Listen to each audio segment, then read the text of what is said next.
L'Ajuntament de Vandellòs i l'Hospitalet de l'Infant ha posat recentment en marxa la seva seu electrònica. Aquesta nova eina posa a disposició de la ciutadania tots els tràmits, serveis i informació pública de forma clara i directa amb el doble objectiu de garantir la total transparència i l'accés a la informació per part dels ciutadans i, d'altra banda, facilitar-los les gestions amb l'administració.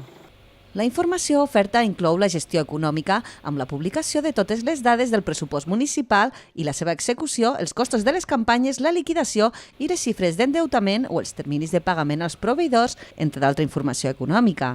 D'altra banda, també s'hi poden trobar tots els actes del plenari, els acords que pren la Junta de Govern local i tota la normativa que hagi aprovat la corporació, ja sigui urbanística o d'ordenances reguladores i reglaments. Els contractes, convenis i subvencions que atorga l'Ajuntament també estan disponibles al web. A més, des de la seu electrònica es poden realitzar tot un seguit de tràmits i gestions que fins fa poc només era possible fer de forma presencial.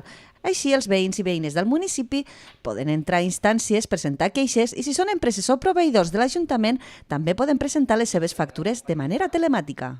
Els altres tràmits que es poden realitzar a través del portal de Govern Obert són la presentació de tot tipus d'instàncies genèriques per tal de comunicar, reclamar o sol·licitar qualsevol qüestió, així com adjuntar-hi la documentació necessària o també presentar queixes i suggeriments al consistori.